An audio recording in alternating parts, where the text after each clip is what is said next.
and welcome to this meeting of the London Borough of Newham's Crime and Antisocial Behaviour Scrutiny Commission.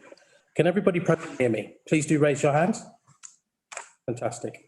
This evening's meeting is being held at Newham Town Hall. Members unable to join us physically at this location are able to join remotely. However, they will not be able to vote and their attendance won't be officially recorded, although their virtual attendance will be noted in the minutes.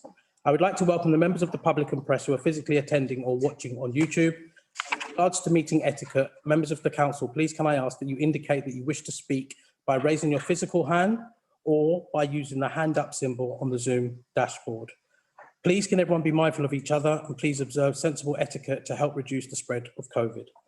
Please can everyone be mindful of social distancing requirements during and after the meeting. And for this meeting, we will be aided by Roger Raymond and Richard Plummer to assist councillors and officers with technology. This meeting of the London Borough of Newham's Crime and Antisocial Behaviour Scrutiny Commission is now called to order. Agenda item number 1, introductions and welcomes. I would like to welcome Parkway and I'm the chair. Agenda item number 2, apologies for absence. Roger, do we have any apologies? Councillor Bailey and also Councillor Ali, a member for Adult Social Care. Thank you. Does any member have any apologies that they would like to give at this time? No? Okay, noted. Moving on to agenda item number 3, declarations of interest. Are there any members wishing to make any declarations of interest at this time?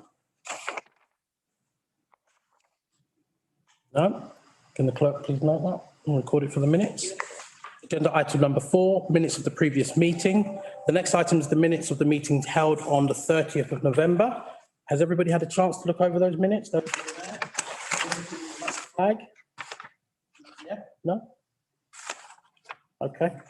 Is everybody happy with those minutes? Yes. You agree those minutes? Agreed. Okay. Agreed. I won't even look for them then. That's fine. Move on to our substantive item, the first one, questions to the Borough Commander.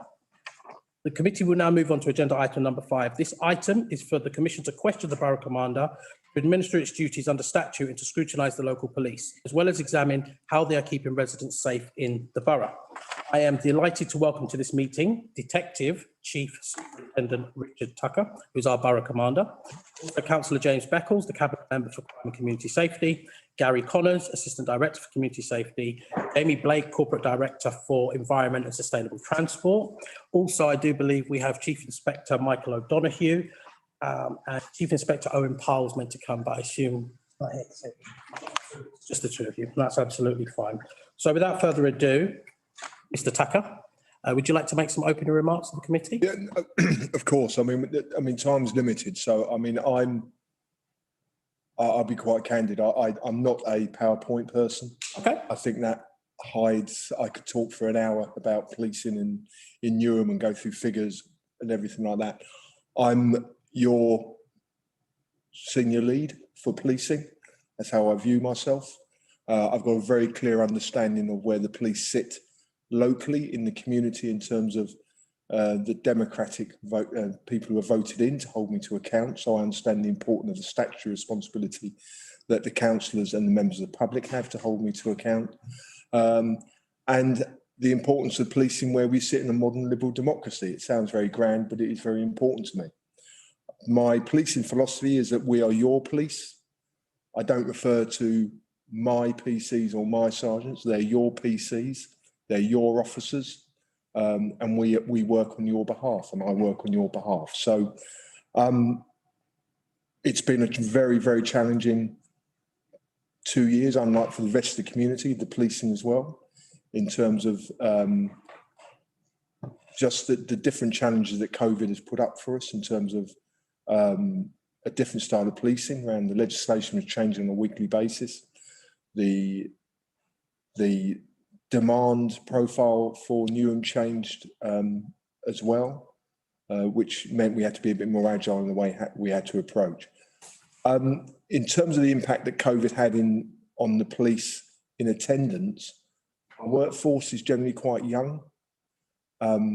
We were not affected by the first wave as much as we thought we were. The last wave, Omicron, has been far more impactful in terms of attendance on us. So I think we bounced back in terms of normal demand in about 3-4 weeks. other parts of London who have a different demand profile and are very much around tourism, commuters, retail, nighttime economy, they are still nowhere near the demand they were this time 2 years ago. So that's where we are. There are some good news stories to talk about.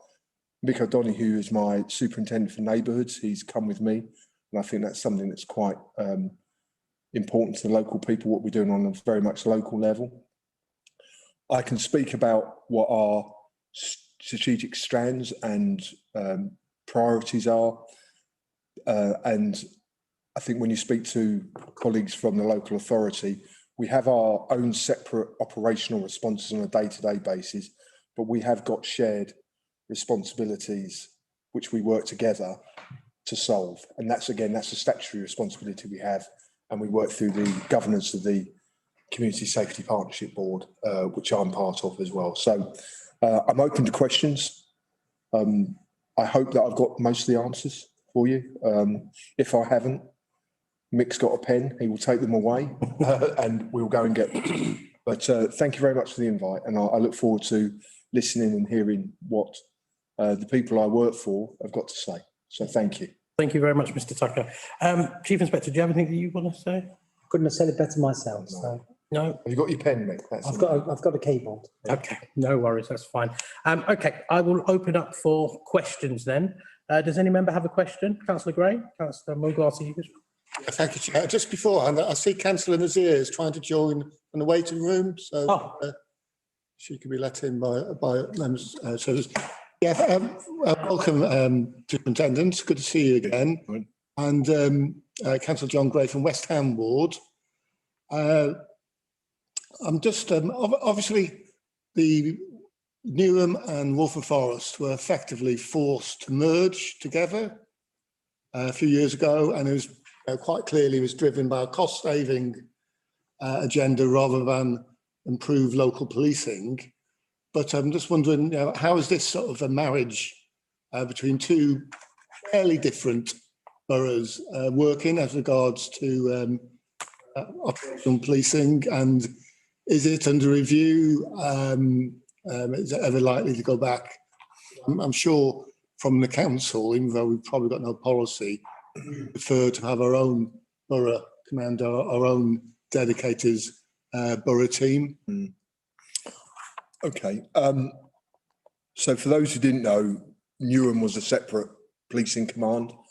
I think it was separate for probably about 15 years.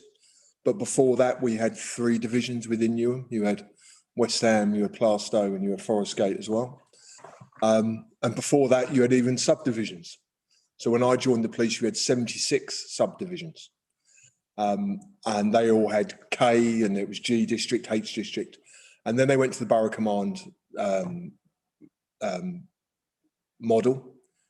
And then about 8 years ago, they were talking about merging some of the big commands because there were some big inefficiencies. So if I do the operational argument first, so take domestic abuse, domestic violence.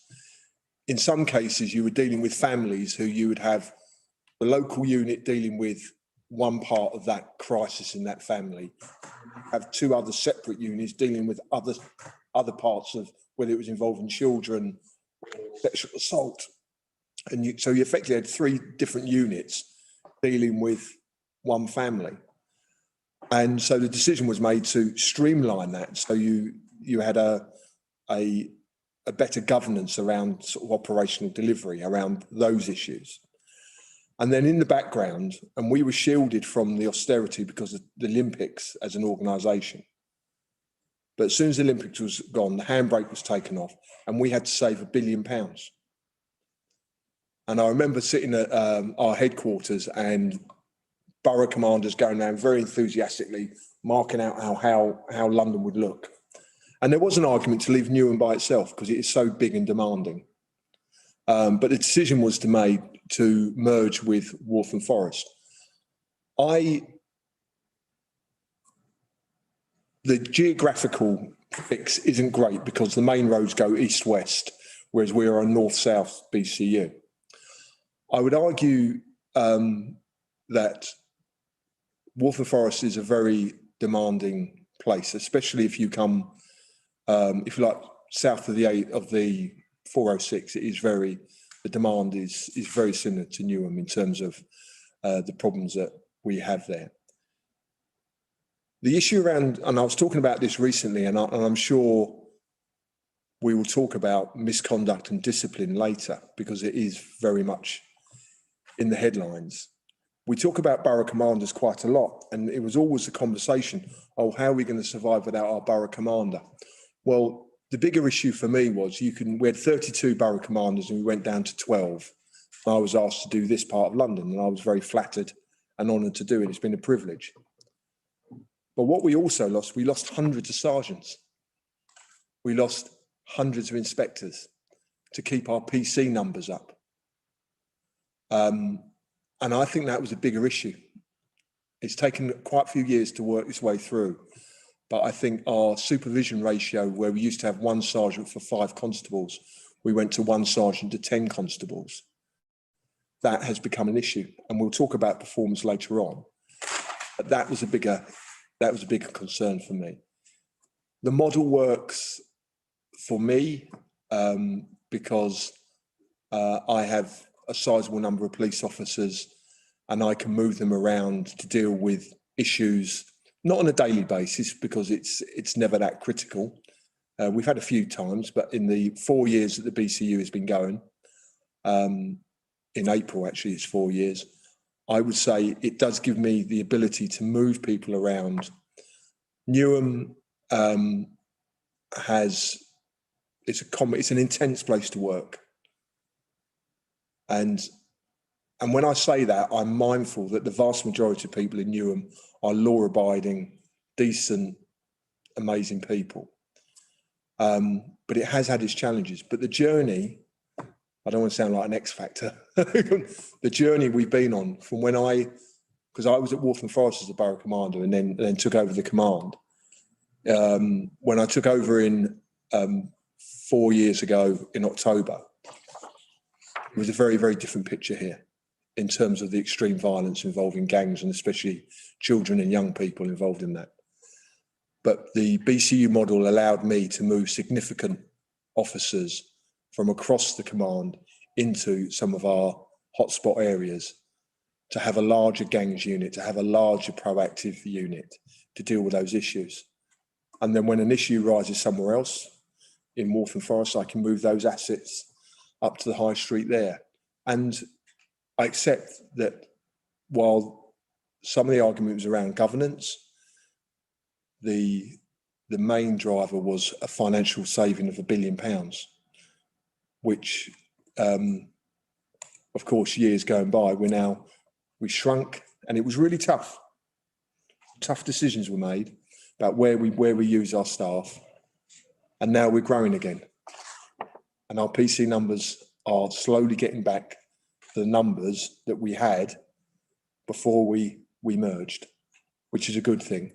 But obviously a lot of inexperienced new officers. It's a nice problem to have, and it will take them a while to get up to speed, but that's where we're at the moment.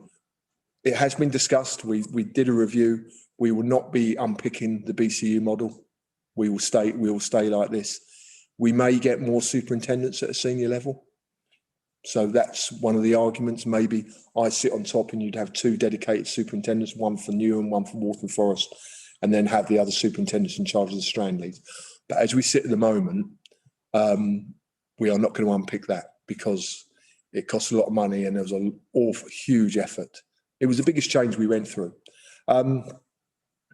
Sorry, just not without its challenges, though. Sorry, Borough. Just very quickly, just mindful of time. Sorry. Normally, I am, anyone who knows me as chair, I am normally quite ruthless when it comes to making sure people's answers are quite concise. But I do want to give you latitude, but if we could say maybe maximum 3 minutes. Okay, fine. Answer. Of course. Yeah, that one was about 5.5. Okay. Keep it to about 3. No, it's fine. No need to apologise. Do you feel that your question's been answered, Councillor Gray? Yeah, just a very quick supplementary, as always. I mean, there's one of the practical problems, and perhaps James can talk about, or Councillor Beckles talk about it, is obviously close working between local authority enforcement and the police is really, really important.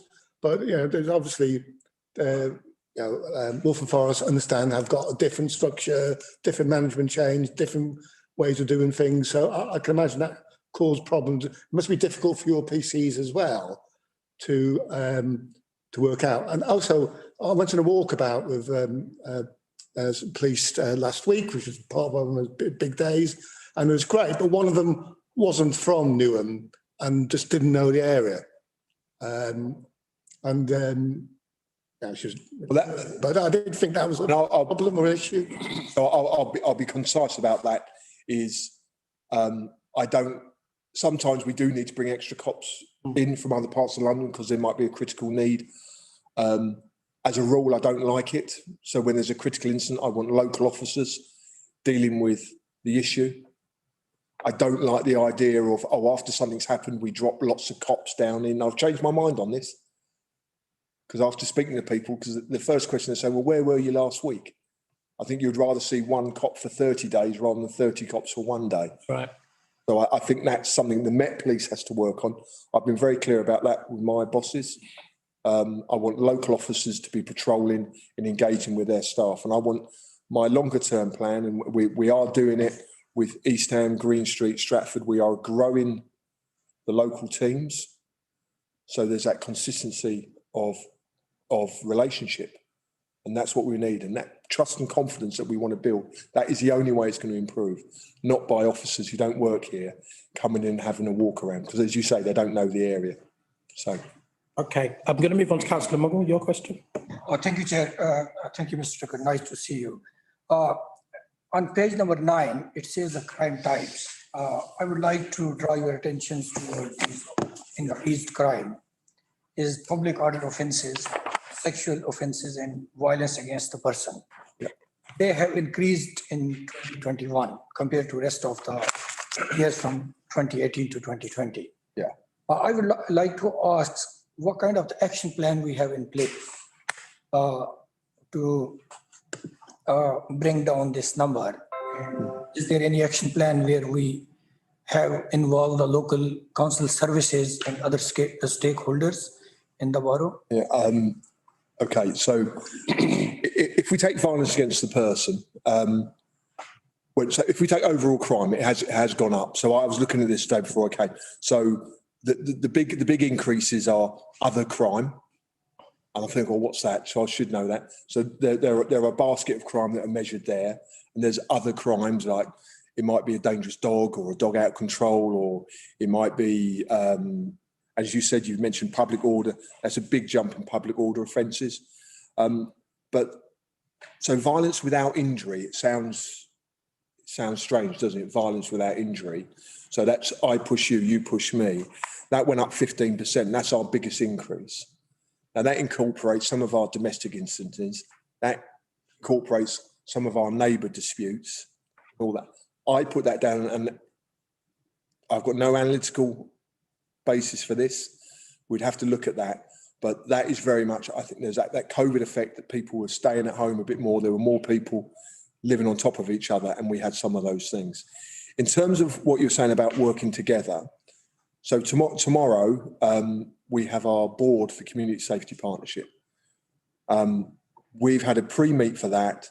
There's a comprehensive plan around violence, from doing weapon sweeps to engaging at schools to looking at the profile of our on-street harassment of our women and girls. How do we respond to that?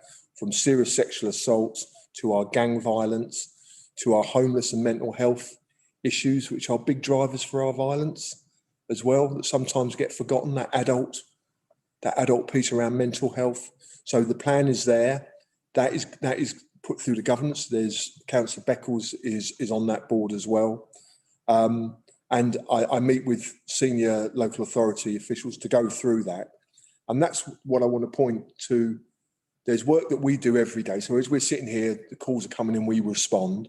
But those things that we've identified as priorities, they're joint priorities, not just for us and the local authority, but probation are a statutory member of that group, and health. So we look for a problem, and violence is a good one to pick on. And you say, well, how can we improve that lot? And it might be a mental health, substance misuse, enforcement around people. You know, I think we've got a big part to play. If people are very violent, prison might be the best place for them. So there's that. And the theft piece is a really interesting piece for me. So if we go back 4 years and we had all those young lads, some sadly murdered, shot, stabbed, we got into a position where we got very operational. And I was coming in every day going, what can I do to stop or reduce that violence? And we put a lot of effort into the violence, and we've had some big successes around that. And I've reflected recently, and I've spoken to Gary and Mick about this. While we're doing that, maybe we took our eye off the theft piece. I talk about the women who work in Greggs the Bakers in Green Street near Upton Park, because I go in there for a coffee. They were victims every day, somebody going in stealing all the sandwiches. Holland and Barrett, Iceland's, Tesco's, Superdrugs. And I'm going, well, I can't do that because I'm dealing with all the violence. But our people work in those shops. Local residents use them, local residents work in them. And we've got enhanced neighbourhood teams.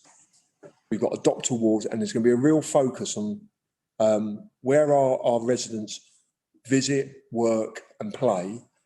And that's how we're going to build up the insurance, because, and I accept it, the police, we've decided what we think is important without recognising that having your bike stolen or having the same people come into your shop and steal something, it might only be chocolate, it might only be something with low value, but that impacts on how you feel every day. And our job, because no one else is going to do it, it's our job to sort that out. So Mick could go into more detail about how we're holding the local teams to account, because they're clear here. East Ham is a great one. We can do so much more, because local people know who the troublemakers are, and I think we can do more. And while we increase our police numbers, while we'll never take our eye off the gangs, I think we've got to be more flexible in dealing with what crimes and issues affect far more people. So that they are in the plans. I'm really confident about it. We've had some really, because it's not hard. We know who they're doing.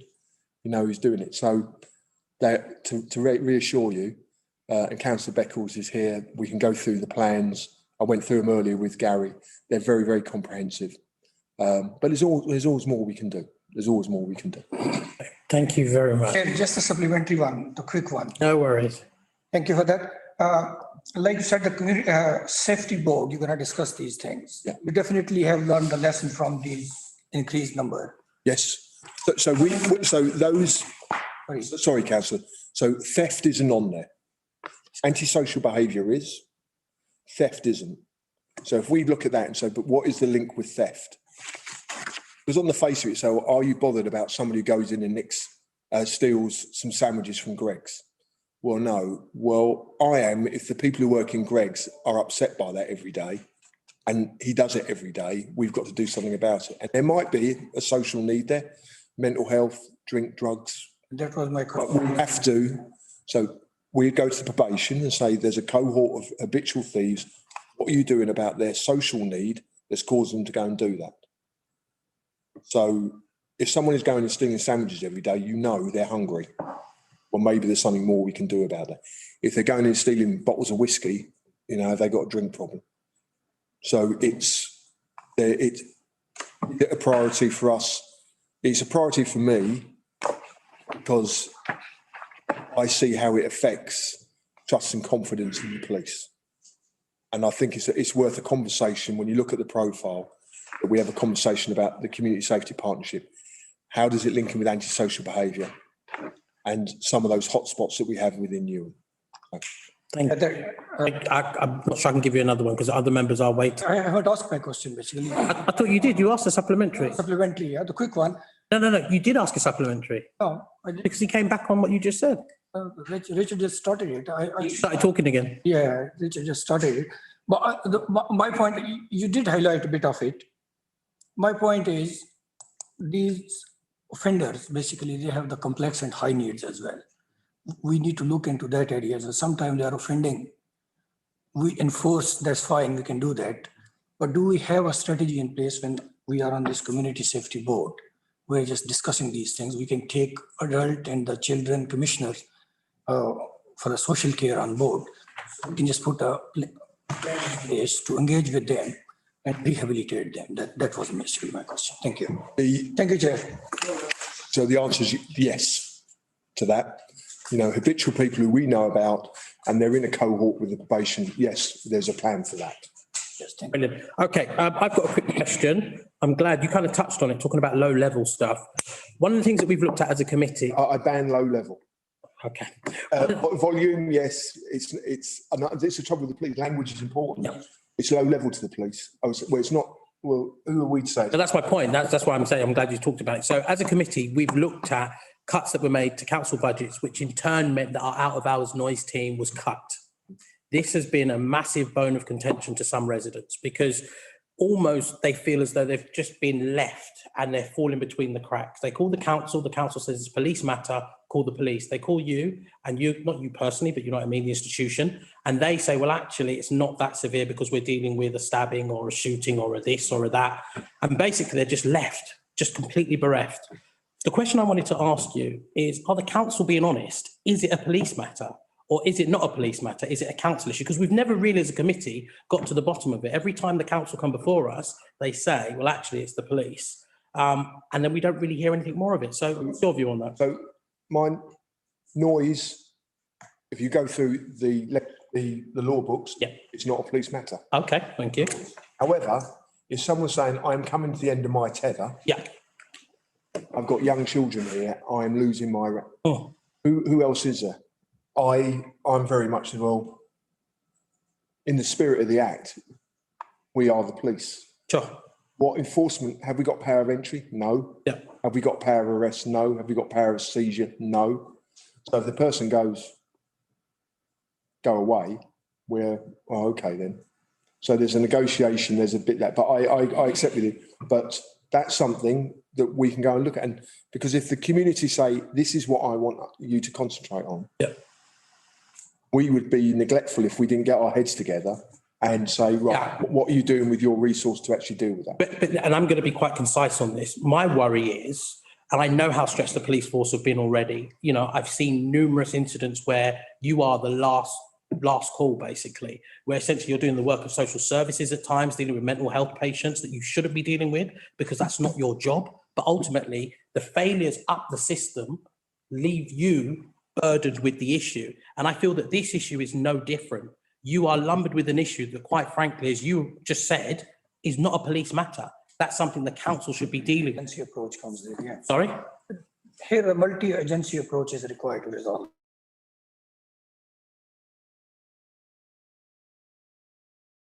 Yeah, so cuts are being made elsewhere. So as well, we'll just leave it to the police. And you are that, as I said, that port of lost call.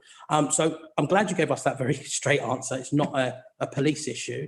What would you say to residents? Because obviously if the council can't do anything, and like you said, it's not your issue, even though you have said that you will attend, obviously, if somebody is at their wit's end, but it's not ultimately your issue. What should residents be doing?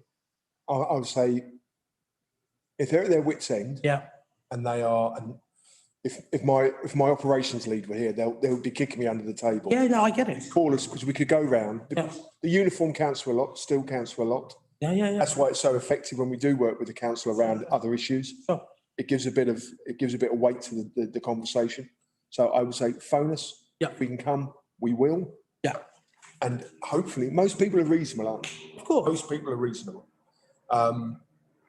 It puts us, it's just that legislation. If the talking ends, what do you do? Absolutely. We're stuck in that. No, I get that. And part of this session is about seeing how we as a council work better with the police locally. And I would assume from your answer that you would say an out of hours noise team would be beneficial to you because it would mean that there's less burden coming through to you guys. Not just come in and just, we have a persistent noise issue. Yeah. Baseball. Yeah, I mean, this has happened in the past. Take the equipment, making the noise, for example. Like noise abatement you're talking about. Yeah. Yeah, of course. Because we've Yeah. had it before, we're in blocks where people with enormous oversized speakers are just causing horrendous issues with local residents, can't sleep at night, that sort of stuff. So there is enforcement powers that we can do to assist the council as a police officer. That's working in partnership. I understand that, but I think the issue for a lot of residents, I don't want to speak out of turn, I'm going to move on because I don't want to hold the meeting, but essentially the person you're talking about is playing music every night for 5 weeks, because by the time you go to court and you get the order and you do this and set up the operation, that's a long drawn out process. I'm talking about residents who've got a house party going on, they've got kids to get to bed and nobody is coming. That's my point. I'm going to move on because I don't want to hog it all up. Bear with me 1 second, Councillor. I just want to go to Councillor Farah Nazir, who's online. Councillor Nazir. Thank you, Chair. A quick declaration of interest. I work in the VOG sector myself. I have a couple of questions, if I may, and they pertain to page 8 of the papers. My first question is just recognising that there has been an inevitable increase in domestic abuse over the past couple of years. In part caused by the pandemic, and in part, I think there's just been an increase in reporting and also an increase in perpetrating. It would be really helpful to understand on 2 counts. Firstly, what are you doing with regards to this increase? What's been your sort of strategic response to the increase? And then second, and obviously these are sensitive matters, but just given the current context around women reporting violence against them, be it domestic abuse or other forms of violence, and some of the recent reports we've heard, I was just very curious to understand your perspective on that and what training and approaches that you take within your remit to respond well to reports of violence against women. Thank you, Chair. Thank you, Councillor. So we have a dedicated unit under the public protection strand who deal with solely domestic incidents, domestic abuse. There is a risk matrix that the officers are trained on, and those individuals who we feel are at most risk get additional assistance through our MARIC system, which is a referral strand that can deal with those wider issues that might be causing some of those issues. It might be debt, it might be housing, might be substance misuse, it might be 101 different things. So they've got that. We've got a detective inspector and a team that deal with that all the time. We've also got some operations going at the moment, like Operation Caroline, Operation Bluestone, relocation of resources to provide the sort of intensification of support for DA and victims of serious sexual assault as well, and the real focus on making sure the perpetrators are brought to justice around that. Operation Dauntless is an operation across the Met that focuses on the perpetrators, very much around who are they in relationship with now, and we look at Clare's Law. We look at DVPNOs, which are orders that can order people, perpetrators, away from their home address to give the family units and breathing space around there. There's specialist training for our officers there. We had a unit come in and spend 3 months with all our detectives on the command to go through what we have to do around domestic abuse. It's, as you know, Councillor, it's a very complex area. Sometimes criminal justice is not the solution to some of the problems there. So we do work with local authority and health colleagues to improve our service delivery around some of those issues. There's always more we can do, and I think in the last 12 months has been some of the most challenging times for the Met Police in terms of violence against women and girls. One of the areas that we've really focused on is the on-street harassment, and Mick will talk a little bit about that. But that's a lesson for me as a senior leader about who do we listen to when we talk about community. And the lesson I've learned is that we have to broaden our approach to people within the community, because they are the best attended community meetings that I've been to. Give you personal testimony about their day-to-day experience of just walking down the street. And I've said to my officers, your officers, challenge them. I don't want to hear women and school children saying, I walk the long way round to avoid an area, because they get that on-street harassment. And regardless of what you might read in the press, it isn't a wolf whistle or anything like that. It is absolutely horrendous what some people have to put up with. And if you want some more detail, Mick's been running those operations for us. And we've had some measured success, and there's some certainly learning, just not for this command, but for across London, how we approach that. So I don't know if that is... Give me 1 second. Councillor Nazir. Thank you, Chair, and thank you for the response. I have a couple of supplementaries, if I may. It would be really helpful, just in broad brush, to get a little bit more granular about the detail of what you're describing, because obviously it's very helpful to understand in top line, but it would be great to get a more granular understanding, if that's at all possible, to have a look at. The second point I want to raise is around the risk matrix that you talk about. It would be good to understand how risk is ascertained, because obviously, when it comes to domestic homicide, what risk looks like is not particularly violent. It's not physical violence quite often. So we are looking at a very complex, as you quite rightly say, set of circumstances. So, we've obviously seen a case yesterday, I beg your pardon, on how risk was assessed and how wrong that was. So it would just be good to have a more granular understanding of that risk matrix as well. The third point I'd like to make is just on the victims code. It's becoming clearer, particularly as the victims bill is currently in consultation, that a lot of survivors of domestic abuse and VAUG in general are not clear that the victims code is a thing, and that they can ask for review. They're supposed to know about the victims code. Clare's law is a thing. These things seem quite hidden and quite shaded. And I just wondered what you are doing to ensure that these are out there and survivors and those who are reporting are aware of them. And my final point, sorry, Chair, forgive me, but my final point is around training.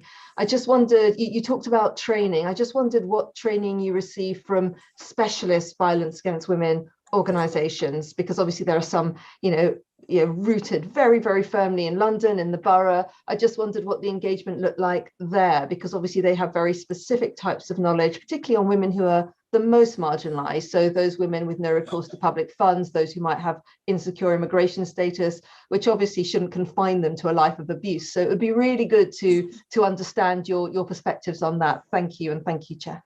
I'll ask for no more than 5 minutes, please. Okay, so our response to the murders of Henrietta, Mirakan, Kelly, Shakida, and sadly Kirsty on Boxing Day is, and the council has put up, our most vulnerable, the adult women who live on the streets, who have come through, in many cases, a care system. So our input around that, our care, the input the local officers have with those, and I haven't got the names, but we have had input in terms of that street population. So how do we put those care? But a bit touching on what your point earlier, if there's capacity, whose job is it to look after them? People in crisis, yes, we'll look after them, but those wider pieces around housing, health, education, there's that collective, and that collective effort is there. Is it as timely as all of us want? Probably not, because we have to do reports. It goes through our systems, our MASH systems, which is our multi-agency safeguarding hubs and that. So there's always more we can do. Yeah. What I would just say, just very quickly, I think Councillor Nazir wants to just have a quick interjection there. Councillor Nazir. Thank you, and thank you for your response. I'm just not entirely clear that that's answered any of the points that I put across. It would be good to get an answer, if not now, at some point. Thank you. Well, the victim codes is run by our DI, who's in charge of the public protection. I'm assured that the victims are aware of the code, the right for review, especially around serious sexual assaults. They are aware of that. Clare's Law is something as an organisation that we track and we're measured on. So I would, and what I'll do, and this is an open invitation to all of you. If you contact me, you can come and things like I can put you in contact with a DI and the DCIs who run those units, and they can go into granular detail for you. Yeah, I've got it. Councillor Nazir, can I make a recommendation that we take your question and we send it in written format to the Borough Commander, and maybe one of his DIs who actually deals with that specific strand will be able to give you the granular detail you want. Is that okay? Thank you, Chair. Yeah. That would be really helpful. Thank you. Okay. All right. Great. If you want to meet as well, or you can come, we can meet. Did you hear that? He gave us an open invitation. I will definitely take you up on that. Okay. Fantastic. Moving on. Councillor Melder. Thank you, Chair. Mr. Tucker, public order offences have increased. We have been through the pandemic for the last 2 years. What is the reason? Okay, so public order Offences have increased in the last 2 years. Yes. And I would have thought that everyone was following the instructions, rules, whatever. Why is the public order offences increased? So a lot of people, there was an awful lot of civic obedience. Everyone did do what they said, but some people didn't. So that increase of, I think, 700 offences in the year, that reflected the COVID piece. So, so public order covers many offences from riot. Section 1 is riot. Section 5, which is you shouting at me in the street. So it incorporates an awful lot. Without the analytical detail in front of me, I would say the volume piece is very much the low, I was about to say low level, is the volume, the Section 5, public order, which is people saying nasty words to each other, no physical violence, no physical threat, road rage, all those things. But we've got an obligation to record them now where we never used to. So, and the COVID piece is an example. When you look at our call demand went through the roof because people were saying people are having a party, people are in the park. That was recorded as public order. And that's where we see the increase there. Okay. Thank you very much. Are you happy with that? Do you want supplementary? Yeah, very clear now. Okay. Does any other member have a question at this time? Councillor Laguda? I know you haven't got a magic wand, but will there be a time when you'll say, oh my God, the crime and antisocial behaviour in Newham is going down? Do you have a strategic plan at all whereby one day we might look at the stats and say, oh my God, what's happened? So things have gone down, the crime has gone down, domestic violence has gone down. Do you have actually a strategic plan that one day we might say, oh my God, this is fantastic? So I do. You do? I do. Let me hear it. So, well, it's a bit like the answer I gave earlier. So a lot of the issues we deal with, so we deal with people who are homeless who cause problems on the street. The police cannot deal with that person's homeless problem. Oh. We can deal with the criminal justice side, the public order bit, them urinating in the street, them running around with no clothes on. Homeless and they're mentally ill, that has to be dealt with by the local authority and the health authorities. So that is a strategic, there's a strategic plan in dealing with repeat offenders, repeat venues and locations. So we've got our highest crime area for reported crime is Stratford Town Centre. No surprise there. So we've got a team there now headed by an inspector with 22 PCs, and we've had some great results. You will see the crime come down in that area. I'm not naive enough to know. So crime has come down. I was here as a detective constable back in the 90s. I was here as a DCI before, a detective chief inspector before the Olympics, and I've come back as the boss. Crime has come down. Our shootings have come down. Our knife crime has come down. I've got the figures here. We're talking, our burglary is down 24%. Our robbery is down 30%. Our knife crime involving serious violence under 25s is down 25%. Serious injury is down 14%. But we've had big population growth. the profile of a lot of people who are victims of crime are younger members of the community. There will never be no crime. It will always be there.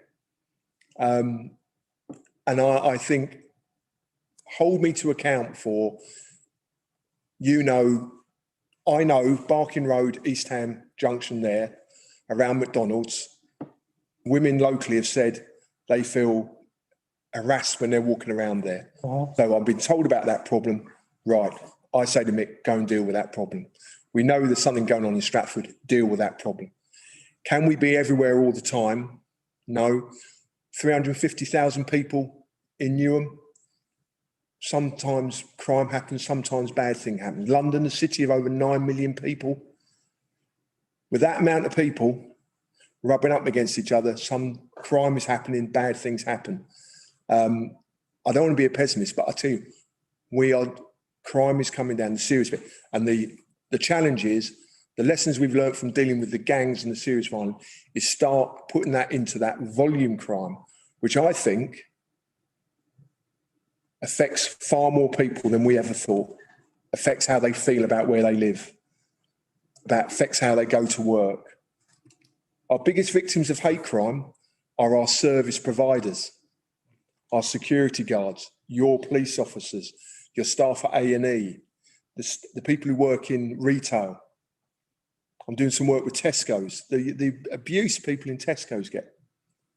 And so I think that volume piece we need to be more focused on. But I'm very proud of the work that we've done here, and not just me, but with our colleagues in health and local authority, to reduce the gang violence, which 4 years ago, it haunts me what it was like. And it's still, we've had tragedy in the last 12 months, haven't we? Farrers Jr. losing their lives. But before that, 4 years ago, it was, the numbers were really, really significant. So Okay, thank you. There is a plan. I suppose there is a plan. I just want to mention, Yeah.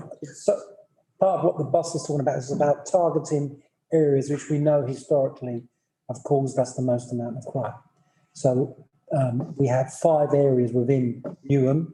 It's part of a Met-wide project, which is analytical and academic from the University College London, where there'll be extra officers and extra funding in those areas to design out crime on a long-term basis. And that work started before Christmas, around October time, and it's going to run right through, no end date for it. So there's extra crime, there's extra officers, and we're working with businesses, we're working with the local authority to actually achieve significant long-term reduction. Thank you very much. Greatly appreciated. My question is regarding your kit as an organisation. One of my other roles is I still sit on the Stop and Search monitoring panel, so we look at the Stop and Search figures month on month. Every month it's pretty much the same thing. It's disproportionately black boys, but I'm not here to bang on about that. What I'm here to bang on about is the toolkit that your officers actually have. They say Stop and Search is probably one of the most powerful crime deterrents that they have. When I've asked them, what else do you have? Because when you look at the NFA rate on the Stop and Searches that our officers actually carry out, it's actually quite high. You're probably going to tell me compared to other boroughs, it's quite low. I did notice, however, that the NFA rate versus locally based officers versus the TSG when they get brought in borough is dramatically very different. So it shows you that local officers have an understanding of the profile of the people. But the question I want to ask you is, outside of Stop and Search, what else do you have? I know you've got weapon sweeps, I know you've got these other things, but what else is it that you see giving you the ability to drive down our homicide rate amongst our young people? So in terms of the homicide, if you like, take the profile of some of our real tragic instances, you have the gang-related, drug-related instances. We have had a focus, we had an operation this week where we arrested another 8 lads for dealing drugs. And it's the violence underpins the drug industry. So there's a real focus, there's been a real focus on those gangs, but they are long-term operations. They are 6-7 months in the making, and you arrest them and they go into custody. In terms of some of those other things, so we if you look at the profile of a lad who's most at risk, either being harmed or doing the harming, there's abandonment, exclusion from school, drug taking, involvement in gangs. And so they're generally in the PRUs. So there's a real focus there. We've got police dedicated officers there, dedicated education officers, resource from the youth services. There's a plan there, violence reduction plan, which is that there's a, Gary, you might have to help me. What's the name of the board, Jamie? The violence reduction board that the mayor set up locally. Youth Safety Board. Youth Safety Board is there. So there's a lot of learning around that. There's one of those things when then the argument was, so should we take away the power of stop and search to police officers?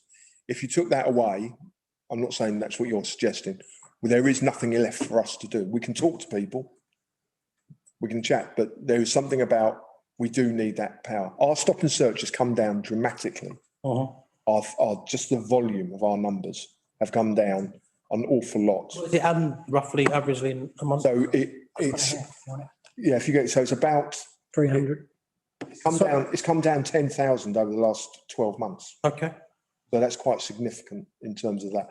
And that, I think that reflects actually our reduction in violence as well. So when I came in charge with all that violence, what can I do? Well, I can go into the areas where I know there's the gangs, I know the individuals, and we are going to make our presence felt to reduce the violence. And there has been measured success there. But the weapon sweeps, the engagement in the schools, PRUs, the first deal with the families. There's when you look at and there are tragic cases, but when you look at the profile of some of these boys, they are very, very similar in terms of their abandonment, no father figure, chaos at home, debt, drug debt as well. I would suggest health issues around mental health, housing. So all of those things come in. It's about identifying, and there's a real focus around those boys. I appreciate that. I think is that when you stop and search somebody, you have no idea what their familial setup is. You have no idea if they're involved in drugs. I mean, unless you've got intelligence beforehand. And the reason why I say that is because, once again, if you do look at the figures, the NFA rate is quite high. And I do ask myself, I haven't got the actual figures here to hand because unfortunately they weren't part of our briefing pack. But if memory serves, can you tell me what the rate was? Let's say for the last month, what was the NFA rate? I haven't got the NFA rate, but the positive outcome rate. Oh, yeah, positive. All stop and searches, for Newham is 30.6%. Positive. Positive. Yeah. 1 in 3. Yeah. I mean, obviously that's interesting because obviously we have discussed this at length. That could be for something very small, very minor. That could be for verbally abusing somebody in terms of a positive interaction. But hey, I'm not going to get into the weeds because I haven't got the figures to back it up. But I just do worry sometimes that any other government policy that had quite as low success rate wouldn't have so much money poured into it. But I suppose you summed it up when you said realistically, if we take that away, what have you got? And so ultimately that's it. That's our only way to deal with this issue. And yeah, I suppose we are where we are. It's something I think about a lot because and it's all right to change your mind. We are working on where is the violence, what's driving the violence.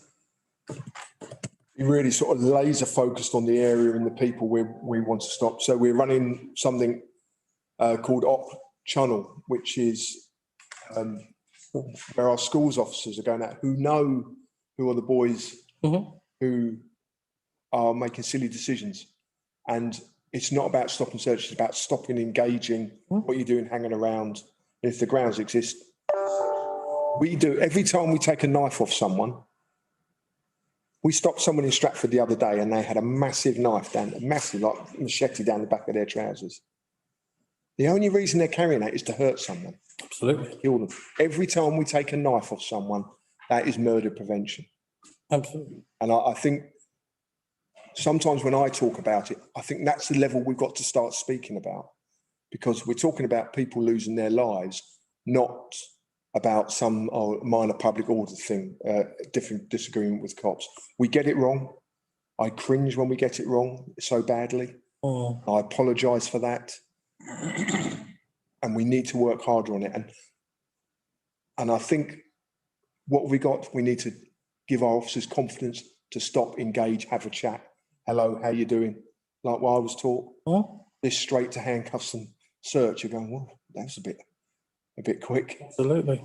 And it isolates, and immediately you're in that confrontation. So I suppose as an older man, I see things through different eyes. Yeah, and I'm glad to hear you say that. And I think it's really important. I spoke a few months ago to a new batch of your recruits at St John's Church in Stratford, and they were asking me a few questions, what would you do? And I said, look, I think the one piece of advice I would give to you guys would be that when you approach somebody, even if you've seen somebody who looks like them before, treat them as an individual. Yeah, I think that's really, really key. Give people the benefit of the doubt. And I think they took that on board, and I hope that we've got a bright future when it comes to policing in Newham, because I think it's really important what you said. And that was one of the main areas that people really do not like.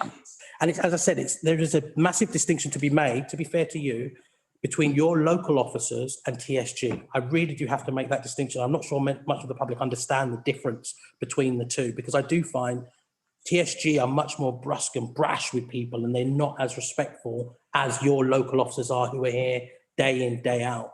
And I've often found that your officers get a bad name for things that it's not their fault. They haven't done it. And I just think we need to make sure that we get that across to the public, that actually our local BCU, the officers are on balance generally quite respectful. They're here day in and day out. I mean, again, open invitation. Yeah. Come and meet our new recruits. I would like our passing out parade to be local. Yeah. Because they're your police. Yeah. We've got quite big numbers. I mean, they're amazing, aren't they? They're all young. They are. Well, some of them aren't so young. Yeah, some of them were. Yeah. Some like you could have been my dad. I was only. Fantastic. Yeah. But, when I hear people criticising the police, God, we got our faults. Beat them. They're not. They're Londoners. Indeed. And they're all excited and got all nice new uniforms and everything like that. But the invitation is there, and maybe we could have an open note. All the councils come and meet them. Because I think it's really important that they understand where they sit in community and who they work for. Just one thing, you're on the CMG. I take it, have you been invited to some of the training, some of the lived experience, that sort of stuff? Yeah, so it's actually in my role as the vice chair of the NIAG, but that's the reason why I was there. But that should be happening, so you can understand how we are imparting our experiences. There's an exchange, so people know how they feel when they get stopped and searched. So our officers are aware, but having that understanding at that level before at the very early part of their service, so they understand the impact it has on communities and disproportionality. And so that sort of stuff, that sort of engagement is going on. We would encourage anyone to come and get involved. Absolutely. Does any member have any question before we move on, Councillor? Just a quick one. There is a perception when you're talking to young people that police know who the drug dealers are and they work with them, or they know who they've got a connection with some of the police officers. It's a perception, but that's what you hear from young people. What, and as in a negative? Is working with the perpetrators. Well, that just... I can't say that. We do know, we have relationships, don't we? So your gang team and your proactive team, they're on the streets every day of the year, apart from Christmas Day. They do know these people and they engage with them a lot. And people might say, well, if you know who they are, why aren't you locking them up? Well, because it's not that easy. Yeah. Okay. Because it's about evidence. Yeah. But my challenge to our units who are out there, you never drive by. David Gomer got murdered 2 years ago in April down the road. A horrific, lovely lad. Those boys were driving around in a stolen car on false plates for 2 days. Yeah. Why weren't they stopped? Yeah. And I guarantee, when I first arrived here, a lad got murdered in Stratford. And the boys who did that were walking around. They must have walked past police officers. Don't ever walk past people. And I suppose as an older cop, one of my challenges is these boys who are so obviously at risk, they scream out to me. So they're the ones we want to be engaging with. And so that perception, if they see us talking to people who they know are bad, that's because we know they're bad or they're behaving badly, and we are trying to confront their behaviour on the street. So It's a strange perception that people have about that, but it's. Thank you. Councillor Buckle? It's not the question, thank you. It's just a comment. As a matter of fact, we want the crime down. At the same time, if we ask the police to reduce the stop and search, this doesn't make sense to me, frankly speaking. Okay. To fully support our police. Yeah. If they are there, they're definitely going to somebody. Yeah. If they stop me, Yeah. ask to check my car, I'm gonna have to show my. I mean, when it comes to the training of the new cops or new officers. Yeah. Yes, that makes sense. They should be given a training which is more community oriented. Yeah. And should be a kind of approach. But like Mr. Tucker said, that someone is arrested with a bundle of knives. So what if he would have not arrested that gang particularly? Understand. It would be a great impact on the community. I mean, I would say at the same time to just keep the balance. Yes, police is trying their level best to just put the measure in place to stop these gangs, little gangs going around. They're not going to come and say, no, police is doing a fantastic job, like Joy said. They will definitely come, the police is not doing a great job. But at the same time, we need to protect the whole community. Out of 350,000, maybe they are the five youth. I mean, at this point, I would say that I would definitely appreciate what the police are doing, but take into consideration like what you have. Absolutely. I just think I need to probably clarify my comments, just so that there's no misconstrued ideas here. I wasn't saying that the police should necessarily decrease it and not do anything. That wasn't my point. It was more to the quality of the stop and search. That's what I'm looking for. I'm looking for top quality stops. Absolutely. I've got no issue with them pulling over people who have knives in their car or dealing drugs on our streets or seeking to harm our residents. I have no issue with that at all. But I think the issue for me is, if I'm going to be brutally honest with you, is I've heard account after account of young black men, predominantly, not only, but predominantly, who've been pulled over maybe 4 or 5 times in a month when they're just trying to get to work. That speaks of low quality intelligence when it comes to stop and search. And that's what I'm against. So I totally wholeheartedly concur with you in terms of quality stop and search, but I just want to make sure that my comments are not taken out of context. Councillor Gray. Just while you're here, there's one big issue, recent issue. A lot of residents have been complaining about councillors, even though it didn't impact our area, is the road racing that's going on. Yes. And any lessons learned? Because we were talking about that earlier. And the police could be. I'll hand over to Elves and Gloria. Amy and Gary if you want to answer what we've done around the Beckton. Yeah, I'll come in. Yeah, councillor, particularly around the Beckton area, obviously, we're talking about. Yeah, we've been meeting with residents, meeting with police colleagues as well. We've got a number of measures in place. So short, medium, long term. In the short term, we're doing a number of road closures over the next couple of months. Interjected with some major police operations next weekend, on a couple of weekends time. So we're stopping the closures, so we can let that happen. If I'm honest, and police can come in a moment on the police operations side as well. There's a lot of work behind the scenes going on, chasing back on the vehicle registrations of those individuals, looking to find them at their homes, looking to get back and actually do some prosecutions there. In the longer term, we're looking to put some physical gates in there. Longer term, we're looking at a piece of work to do that in the kind of medium term. And also in the sort of medium to long term, we're looking at reintroducing a public space protection order in the area as well, that was in previously, which will again affect and hopefully with some physical gates and some physical measures, you won't need that because you won't get people coming in there on the weekend evenings. But in any case, it will give predominantly police the power to look to stop and essentially stop people from gathering in groups if we look like they're just gathering to go cruising or driving around. So there's a number of measures in place, and we will look to use that in the other areas in the borough as well. But at the moment, we're looking to keep it quite tight because that is for anything around public space protection order, any intervention we want to put in, any injunctions as somebody used in the country, other parts of the country, we want to use those. We need intelligence, and we have the intelligence in that area. Can I ask how many road traffic officers are in Newham this evening? So we've got a specialist road traffic unit, and they work out of Chadwell Heath and Bow, and they work very much on a tasking basis. So when we did the 10 o'clock meeting this morning, none were posted here. And then when it gets to night duty, they go down to, I think, 4 cars covering the quarters of the various parts of London, the 4 quarters of London. So it's one of those units that shrunk. When I joined the police, traffic division was a lot bigger. So I have to say, we haven't had traffic deployed. If I phone them up and say I've got this problem, they will come They down. do come to the. They would come to that, wouldn't They, we, as a matter of course, get them to come to our planned operations around the street racing down in Beckton. So they do come. Yeah. Okay. I'm going to have to stop you there, Councillor Gray. Just on behalf of the committee, I want to say thank you so much for coming. We really do appreciate you giving up your evening to come and answer the questions. I just want to put on record that we are going to take you up on your offer, as I'm sure you won't be surprised, to come down and to obviously meet with you again and to see some of your officers. And I just from stop and search. sure. Good news. So I mentioned 30.6%. That's 2% in terms of positive outcome. Yeah. That Newham's comparison to the whole of the Met is 2% higher than the rest of the Met. Yeah. Stop and search is very interesting. You think about the history of stop and search.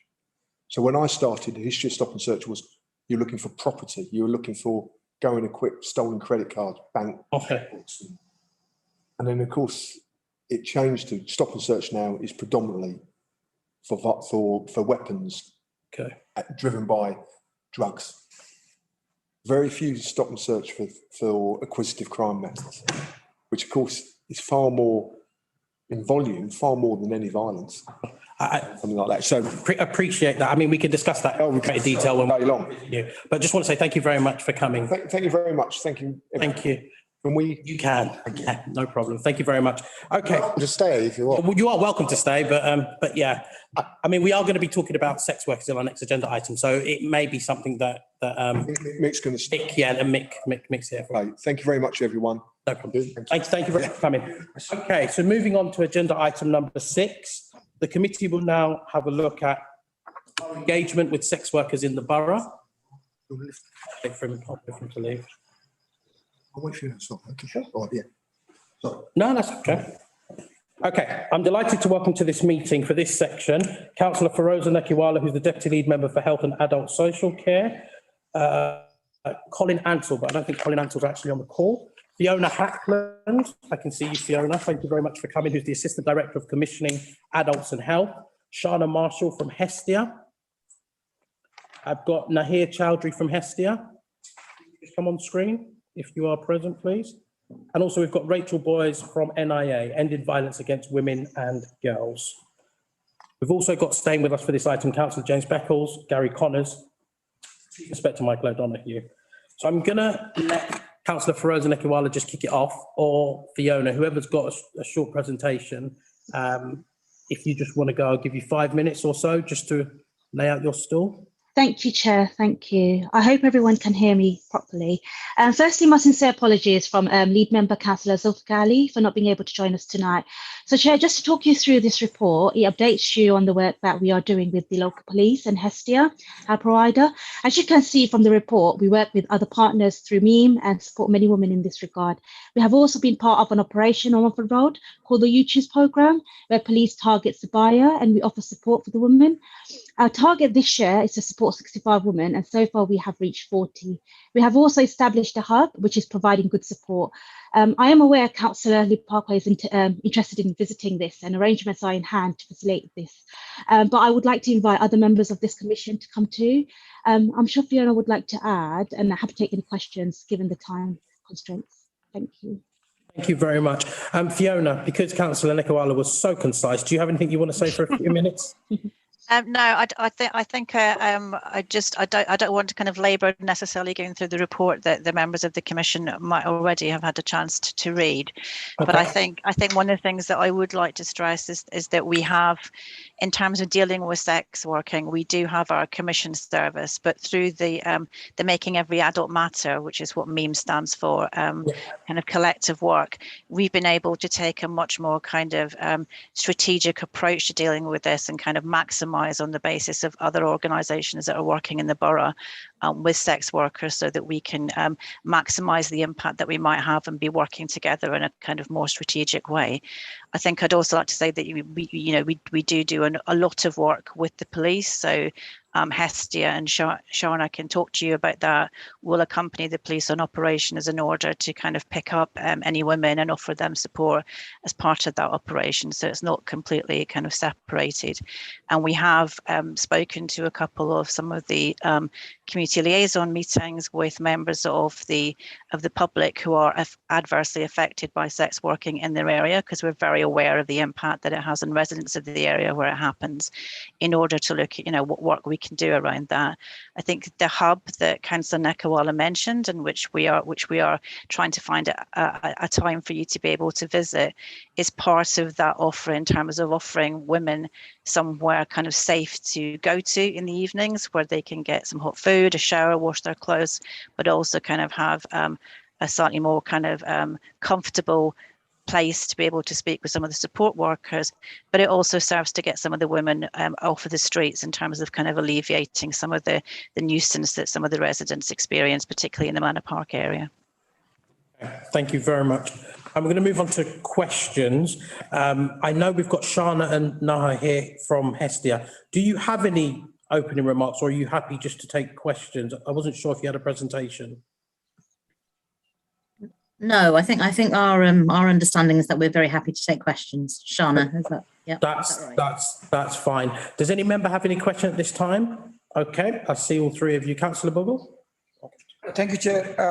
First of all, I would like to commend the great work is being done. I'm a great favor of this multi-agency approach, basically. I think this is the acute solution to all the problems if we work together and learn from the experiences, share our expertise. The only thing I would like to ask, if Councillor Firoza can reply, there are communication barriers when it comes to these safeguarding issues, especially adult and children. And if we look back into the stats, we have the diverse communities with the multiple languages. So do we have enough social worker in place for every community? I mean, is that one of the area, and I mean, you have looked into it to just streamline that communication gap? Thank you. Apologies, Chair. I think Fiona would be best to come in. Yeah, that's fine. Instead of myself, unless politically there is anything Councillor Mogul would like me to say. No, I don't think so. Fiona? Okay. Yeah, happy to do that. Thank you, Councillor Nakawala. I think that part of the Meme Collective is partly the services who work directly with the women and girls, but we also include our both children's and adults social work departments within that. We work very closely with our colleagues within children's, and in fact, one of the other things that Hestia does is kind of a lot of work with our children's social care officers in terms of working with families that are impacted by domestic abuse. I think the issue of the number of languages spoken in Newham is a live one.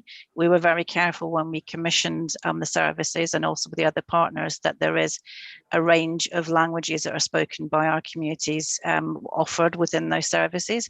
But it is difficult because the number of languages in the borough are so many. The services are dealing with women from a wide range of countries in terms of the work they're doing around the sex work. But we will try very hard to get workers who will speak some of those languages to be able to communicate with the women. Thank you. Do you have a supplementary? Thank you. No, okay. Next, going to Councillor Salim Patel. Yeah, thank you, Chair. My question is to Fiona. Fiona, you mentioned Manor Park.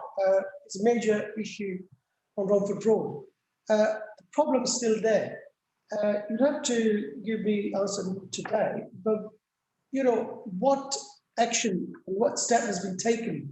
Because if you see every day, every night, the girls are standing there, and it seems that they're increasing more and more now. So we need, the residents really upset about this. So we need to know that what step has been taken to communicate with those girls, or what we're doing to move them from the street. Can we hear from the council, and then we'll come to you? Fiona, do you have an answer for that? I think if you want a detailed description of the work that is done with the women, then I think that our colleagues from Hestia and NI are probably the better ones to tell you some of the detailed work that we do. We work very closely with the police in terms of some of the issues. It's a difficult one because the approach that we are taking is that we are working with very vulnerable women in the same way that the borough commander spoke about, who have got multiple needs around kind of mental health, substance misuse. Not all of them have kind of immigration status. They may be NRPF, etc. So we're working with a very vulnerable group of women, and some of the effort that we are doing is on working with some of those very deeply entrenched issues that some of those women have. We do work in partnership with the police around some of the work, and that tends to be focused more on the buyers of sex rather than the sellers of sex, in an attempt to kind of reduce the amount of activity that's taking place through impacting on the men who are going there to buy the sex rather than on the women themselves. Thank you very much, Fiona. I'm just mindful of time, and also that you did say that somebody else was better qualified to answer that. Before we go to somebody from Hestia, I'm just going to go to Mr. O'Donoghue in the room, because he did motion to me that he has something he wants to add. Mr. O'Donoghue. Yeah, I'll just to build on what was just said. In terms of the police response, there has been an ongoing operation since July 2020. Operation Millet, where we've worked with a multi-agency approach to deal with not only the women, but also the people who are looking to use the curb callers, for want of a better word. Yeah. Excuse my phraseology. So that's ongoing. It's now been rebranded as an operation called Operation. We're looking at a long-term problem-solving approach, which I did mention earlier on, around the 5 problem areas within the borough. And we're looking at potentially having a safety hub where we can use that for women to take them off the streets and work with the multi-agency services within the locale. So that's something we're looking at long term. And in the meantime, we will continue to use our enforcement opportunities, which are regularly done 4 times a month. We are out there on top of the ongoing daily patrols from the local neighbourhood teams. And there's also brothel visits within the area as well, which is a separate operation. So there is ongoing work, but we're looking, and I'm acutely aware of having been the sergeant there 15 years ago, that this was an issue that needs to be designed out. Oh, absolutely. Thank you very much. Can I just ask somebody from Hestia to come in on that? And the main reason is just to give us a bit more in-depth detail as to day what is happening to tackle this issue, please. Yeah, no problem. So firstly, just to echo what Fiona has said, this particular cohort of women facing multiple disadvantages and are deeply entrenched in some of these, chaotic lifestyles. So the question really is, if we want to move them from one place, where are they going to? Many of them are street homeless, possibly, sex working for a place of shelter. So some of the work that we focus on is through our outreach is, identifying support needs and specifically in the first instance, getting them somewhere safe because, you can't expect to resolve one issue without resolving the key fundamental issue, which is safety. So we work on, whether it's supporting women into hostels or supported accommodation in the borough or outside of the borough. We've got a few single homeless people's units in the borough that we support women to access. So that's sort of our first priority, is getting them to somewhere safe. From there, we're able to then identify other support areas. So, most common, but not exclusive, substance misuse, mental health, engaging women with GPs, sexual health clinics, so that women can first of all deal with, their support needs. Whilst, that we want to support women to eventually have other options where sex working isn't their only option, it isn't a linear journey. So, there are many barriers, there are many points where there's relapse. So that is sort of our priority, is to really focus on what it is that they need, whether it's in that moment or what it might be in 6 weeks to 6 months time, what they need and how we can support them to access that. Okay, just a very quick question, just on the back of Councillor Patel's question. Do we have somebody out on the street 7 nights a week looking for these young ladies and trying to help them where they're at? From our service, no, not from our service. So we conduct often? outreach. So we conduct 1 to 2 nights a week. 1 to 2 nights a week. Okay, cool. And just very quickly, Fiona, do you have anybody else or any other service that goes out any of the other nights of the week to try and engage with these young women? So thank you, Councillor. That's kind of what I was referring to, that we'd kind of managed to capitalise on as part of the meme collective, so that we work. There's we have a representative from NIA here who also go out to work. We also work with the Doctors of the World outreach team who do as well. I can't tell you that it's 7 nights a week, but we maximise what we can do across those resources. I understand that. Well, I'm asking you for what you're in control of. So the money that you're in control of that you spend, how many nights a week are we getting out of that money? That would go to Hesty for the 1 to 2 nights a week. Yeah, because obviously whatever anybody else does, the nuns of St. Francis could go out and do their own work on a Saturday night. That's great for them. I'm talking about what you do. Moving on to Councillor Laguda. Yes, sorry if I misunderstood, not misunderstood. I remember years ago in Romford Road, we had a provision of where all these women could go into, get bathed, get appointments for people coming to see whether they want to work, and drug rehabilitation. I wonder whether we still have that provision in Romford Road, because I remember years ago I visited it around 10, 11, 12 at night. But I'm just wondering whether we still have that provision at all, because it was a fantastic provision. So I just wonder whether it's still there. If I can respond. So we no longer have that. That's part of the reason why we're developing the hub, which is actually at the top of Romford Road, to begin to be able to provide some of what you described, Councillor Laguda. Okay, thank you very much. Sure. Sorry, 1 second. I'm going to come to you in a minute. Councillor Grace before you, but also Councillor Farah Nazir. Councillor Nazir? Thank you, Chair, and thank you, colleagues, for the presentation. I had a few questions, if I may, so I'll just sort of rattle through them. The first is around 65 women. I just wondered how that number came about and why that number, and just the thinking behind that number, if you like. And I guess specifically to council colleagues, how do you measure the effectiveness of any given service once it's been commissioned? I know we have sort of colleagues here who are providing the service, but how do we do that systematically, and do we get to see that at these scrutiny meetings in any way? And then it would be really helpful to get a more granular description of the services themselves and the support that's provided for these very, very vulnerable women. And you're just picking up on, I'm sorry, I think it might have, I can't remember which colleague raised it, but a colleague raised the issue of language and therefore specialist support and recognising the needs, particularly of Black and minoritized women who are in these very difficult circumstances. And you said we provide some accommodation, I think is your word, I can't remember exactly what you said, but it suggested there was a gap. And I just wondered about the magnitude of that gap, if indeed there is a gap. And then I guess there is an understanding of... Nazir, how many more questions do you have? You've got 4 on my sheet at the moment. Two. Sorry, apologies. And I just wondered what your plans were about that gap. And then my last one, Chair. And then with regards to drawing on other services, obviously there's NIA, but there's a whole list of other services, and I just wondered how they're funded. Are they sustainable? Because we're clearly, as far as I can tell, we're not funding them, so we're relying on them. So how does that work when it's all matrixed together? Is there vulnerability in that situation? Okay, thank you. I'm going to have to cut you off there, Councillor Nazir. I've Sure. given you great latitude.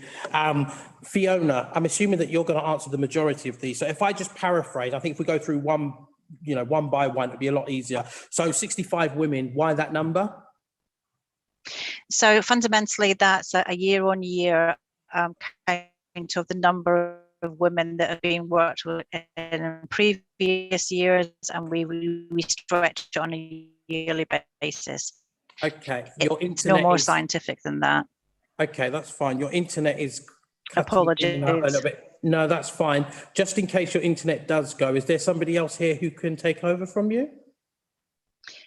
There isn't anyone else from my team. I think there are some aspects of those questions that perhaps the members that are providing the services could answer, though, particularly on the language and the accommodation gaps. That's fine. And on the effectiveness of the service, how are we benchmarking that? So we do performance management of the service, which is against the specification. We can send a response in to the committee and come back regularly if that's what the committee would like to report on that performance management. But there's fundamentally we will look at who has worked with. We ask Hestia to do some outcome measures, so they will measure where people are across various things, and then will come back and tell us and report to us on that in terms of the change that they've managed to achieve. And Hestia also provide us with regular specific case studies in some of the areas that they work on, so that we get that much more kind of that much more in-depth understanding of actually the work that they're doing and how they're doing it. Okay, granular detail, I'm not too sure we're going to be able to get that because we have kind of asked that question before, so I'm going to strike that off. But language was one question that Councillor Nazir asked about. Hestia, do you want to speak to that? Because obviously you're delivering the service. Yeah, sorry, is it okay to just repeat the question, please? So effectively, Councillor Nazir, do you want to just quickly repeat it? Yes, sure. As Fiona was saying, that you do your best to cover all languages. That it sounded like there was a gap, and I wondered what the magnitude of that gap looked like. Thank you. Thank you. Yeah, so I guess as Fiona had mentioned, sort of in our team specifically, we have quite a large staff team. There's about 14 members of staff, and the majority of the team, probably exclude myself, are bilingual, so they'll speak, and it's sort of reflective of sort of the borough that we're serving as well. So we sort of draw resources from our team. If we're not able to provide support in somebody's native language, then we will seek support from an interpreting service. Thank you. Thank you. Can I just add as well? I mean, we as an organisation, we are identifying the gaps that Councillor Nazir has talked about, particularly in terms of the Eastern European community, and looking to some of the services that we provide in Hestia in terms of bringing in added value and fundraising. So that's a big area of focus for us at the moment in terms of how we can improve that. And we're working with our commissioners at the moment and Fiona's team to develop what that looks like further. So there is absolutely a gap, and we are trying to address that. Okay, thank you very much. Greatly appreciated. And the last part was essentially the list of the other services. You spoke of some other services that go out and fill this or fill this space or cater to this cohort. Can I just ask that? I'm not going to ask you for an exhaustive list now. Can I just ask that that's sent to the clerk of the committee so that we do have it on record as to who the other people are that are operating in this space? Is that okay, Fiona? Yeah, there is partly a list in the report, Chair. I'm just trying to see a lot of the services that we work with through MEME are listed in point 3.4 of the report, but we can send you through the full list. Yeah, if you could do the full list. I did see those ones in there. Absolutely. But just for time, I think if we get the full list, that'd be great. Thank you very much. Councillor Gray? Yeah, thank you, Chair. By coincidence, there's 3 of us, including myself, who work in the voluntary sector. And I think we're all conscious that the voluntary sector has been pretty much shot to pieces in the last 10 years. And in order due to austerity and to actually win contracts, they have lost a lot of staff, a lot of managers. I happen to come across Hestia in my other roles, and I know staff in Hestia, and this is not criticism of the frontline staff who actually deliver the service in Newham, have expressed concerns about the lack of supervision, the lack of managerial support. Managers begin too many projects to manage properly. So I'm just wondering, Fiona, how do you and your team as commissioners make sure that the service is being delivered and the staff, the outsourced staff, are being supported? Also, Hestia is notorious in the sector for refusing to recognise trade unions, which obviously raises a red flag to me about their their fitness. Just can I just stop you on that point? Just on that point, I'm not necessarily sure that the staff members who came here today came here to talk about trade union affiliation or anything like that. So I think unless they're comfortable answering that question. And I'll ask the questions directed at Fiona, not at the. That's fair enough. Okay, that's fair. I suppose you could ask if that was a criteria. Hopefully they can feed back to the Yeah. management sort of questions are being. Okay, that's fair. Okay, Fiona, if you may, please.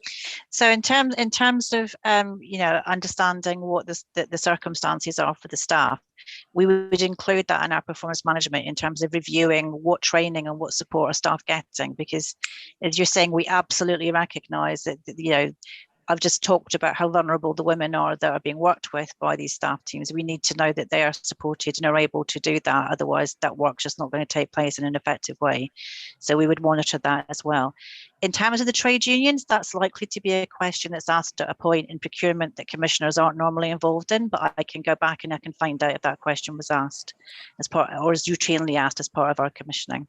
Are you happy with that, Councillor Gray? I am. Okay. Sorry, could I just, sorry, would it be all right just to quickly come in on that?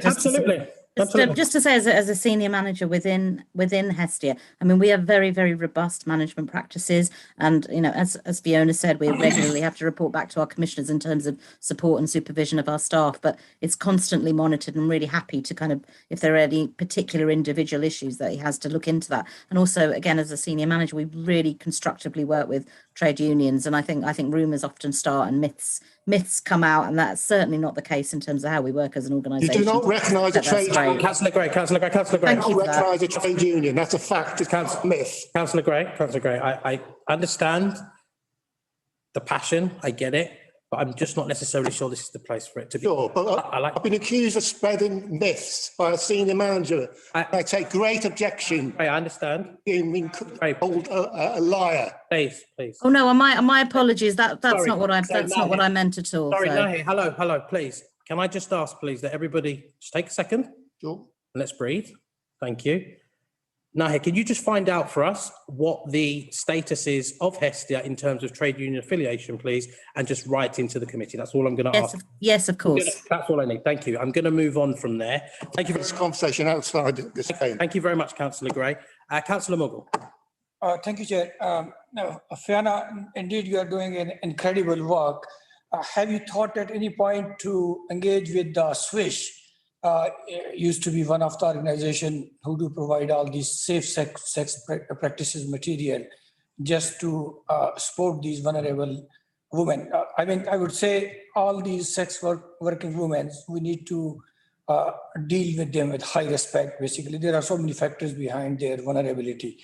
And there is another organization, St. Mungo's.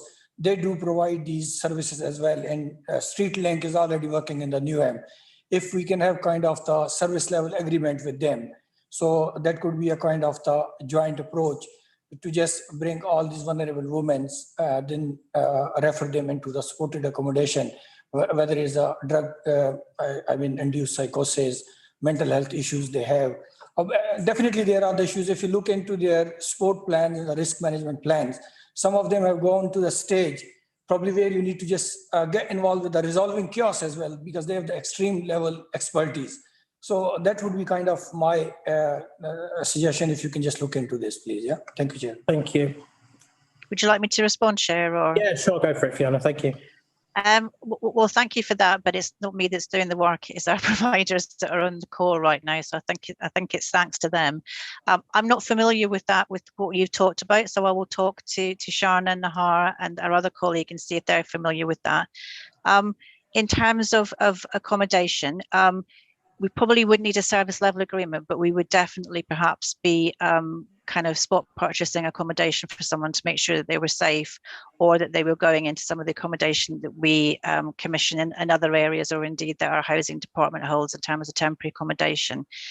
We do work with some of the organisations that you're talking about in a kind of partnership way, not necessarily with a legal establishment.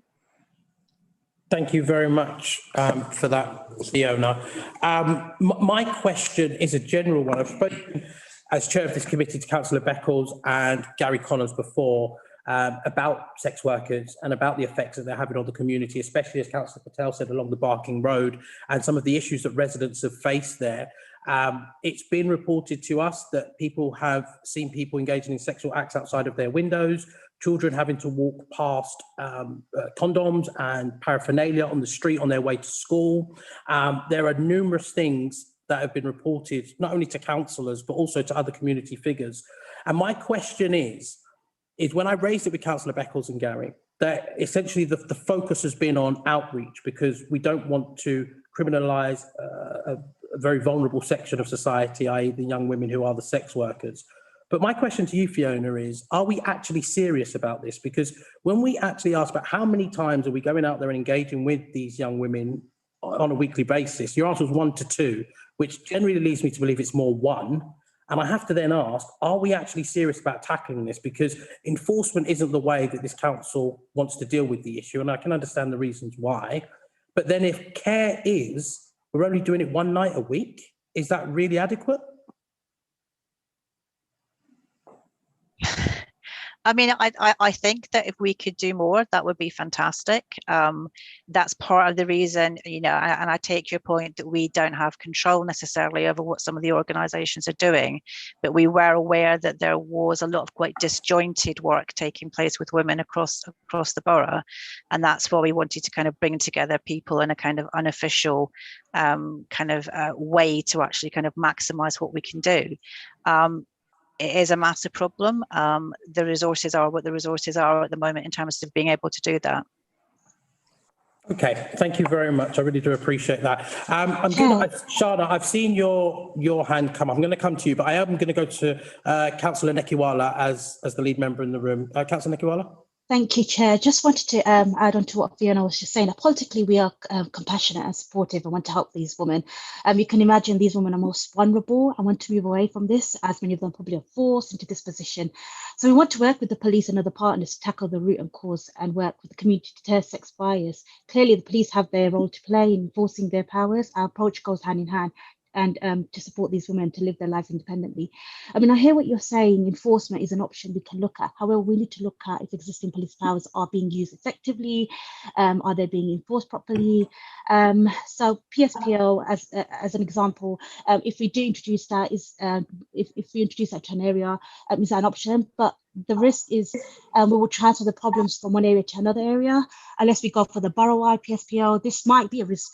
This might cause a resource issue for police and the ASB team, who will be in a better position to respond. But if you can see, we will have to look at all pros and cons. But at the end of the day, we do want to politically resolve this in a most compassionate and supportive way.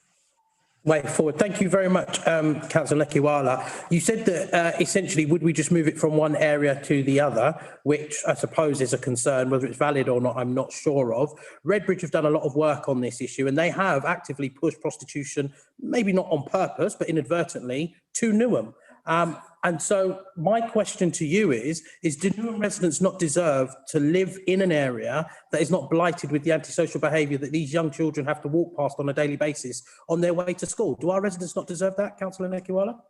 No, I hear what you're saying. Absolutely. My comment on the PSPO was it's an option, but the risk is that we'll transfer the problem to another area in Newham. So if we are to introduce it in on Romford Road, as Councillor Patel mentioned, in Manor Park area, then obviously we're moving the women on to further down the road.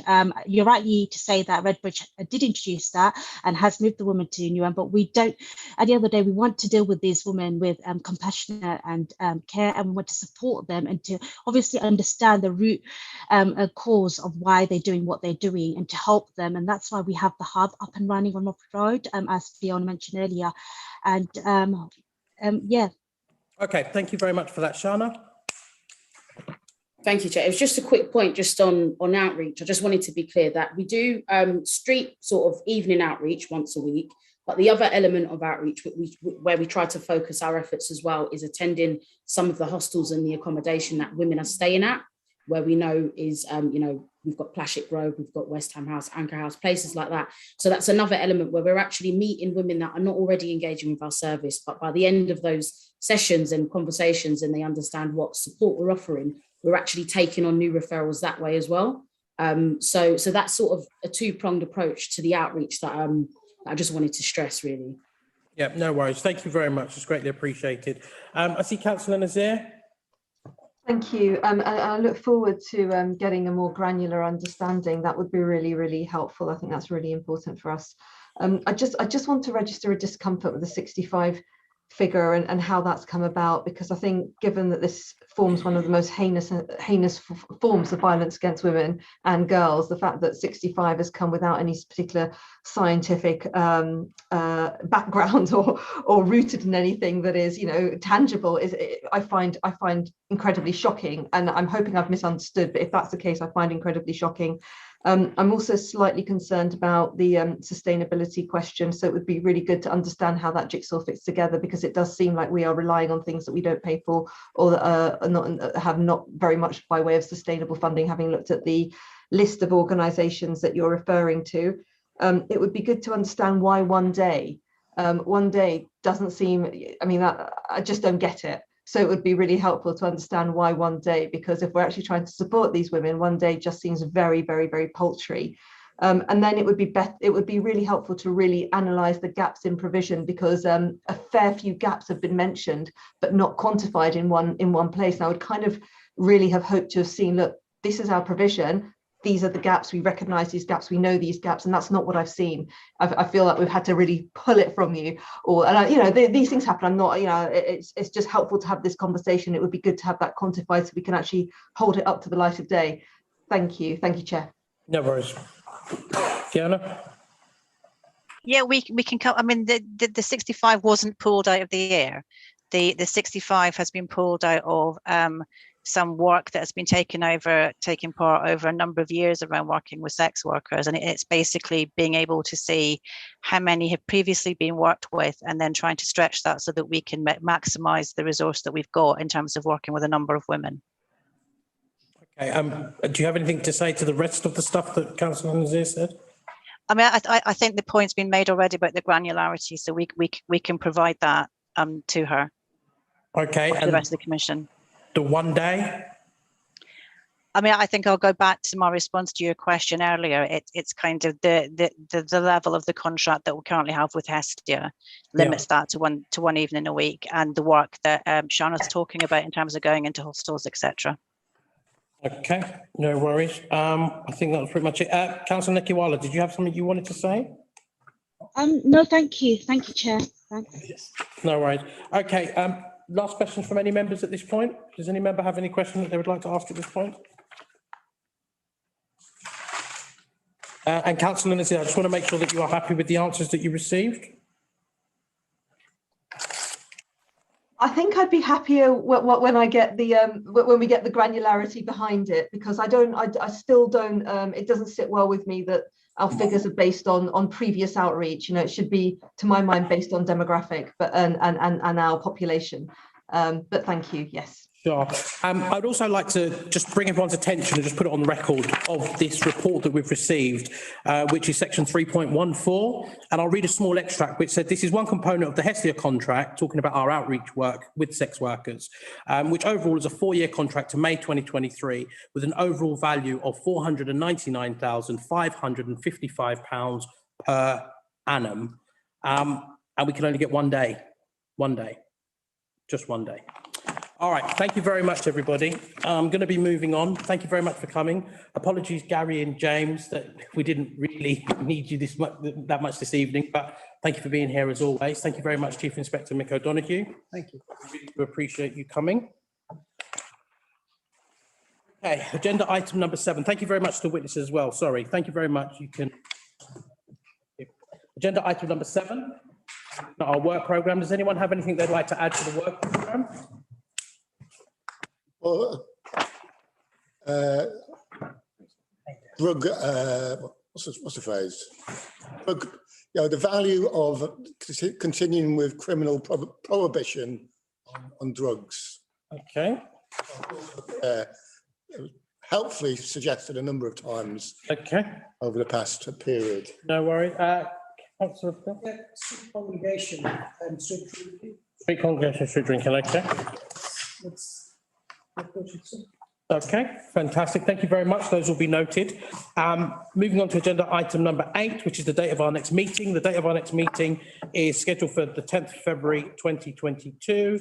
Thank you, everybody, for attending. And this now concludes the business of the committee. And I now declare the meeting closed at 8:46.